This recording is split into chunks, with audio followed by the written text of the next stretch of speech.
సాధారణంగా 65-70% పోలింగ్ అంటే గట్టిగా జరిగిందనుకునేటటువంటి పరిస్థితుల్లో ఆంధ్రప్రదేశ్లో 2014 నుంచి విభజన తర్వాత ప్రజలకి రాష్ట్రం మీద చాలా గట్టి ఫీలింగ్ ఉంది. ఆ ఫీలింగ్తోనే అప్పట్లోనే 74% ఓట్లు వేశారు. లాస్ట్ ఎలక్షన్స్లో 79 వేశారు. ఈ దఫా ఇంకో శాతం పెరగడం, ఈ పోలింగ్ పర్సంటేజ్ అన్నటువంటిది ఎవరి కొంప ముంచుతుంది అన్నటువంటి చర్చ సహజం. క్లీన్ స్వీప్ దశగా నేను ముందే చెప్పాను కదా, వార్ వన్ సైడే ఉంటుంది, ఇదేదో నెక్ టు నెక్ అనేటువంటి సిచ్యుయేషన్ కాదు. క్రిందసారి కూడా నెక్ టు నెక్ ఇట్లాంటివన్నీ ప్రచారాలు చేశారు, కానీ వన్ సైడ్ అయ్యింది. అంత భారీ టర్న్అవుట్ అన్నటువంటిది. ఇప్పుడు ఇంతకుముందే ఒక వీడియో పోస్ట్ చేశా, తెలుగుదేశం ఏమనుకుంటోంది ఈ భారీ పోలింగ్ మీద అన్నది. ఇప్పుడు వైసీపీ ఏమనుకుంటోంది అంటే ఇది తమకు అనుకూలం అనుకుంటోంది, అనుకూల వేవ్ అని భావిస్తోంది. వాలంటీర్లని అడ్డుకోవడం ద్వారా 2 నెలల నుంచి వృద్ధుల్ని ఇబ్బంది పెట్టడం వల్ల ప్రజలలో ఒక భయాందోళన రేగింది.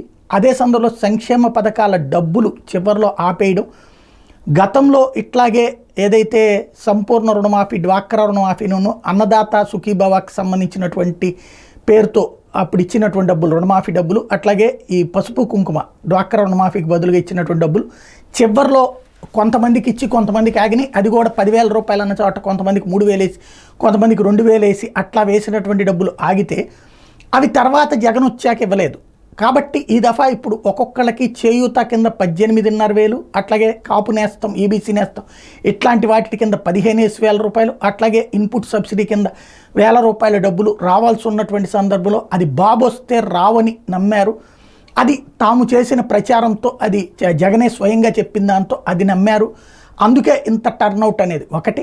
రెండవది, జగన్ని అందరూ కలిసి టార్గెట్ చేస్తున్నారు. ఓ పక్కన చంద్రబాబుతో జట్టు కట్టినటువంటి కూటమి, రెండో పక్కన షర్మిల, సునీతలు, ఇంకొక వైపున మీడియా, ఇన్ని వైపుల నుండి అటాక్ చేస్తున్నటువంటి నేపథ్యంలో జగన్ని కాపాడుకోవాలి అన్నటువంటి, అతన్ని కనుక కాపాడుకోకపోతే ఇప్పుడు వస్తున్న సంక్షేమం ఆగిపోతుంది, గ్రామీణ ప్రాంతాల యొక్క అభివృద్ధి ఆగిపోతుంది అన్నటువంటి ఉద్దేశంతో వచ్చారు చాలామంది అన్నటువంటిది. భారీ ఎత్తున వచ్చారు.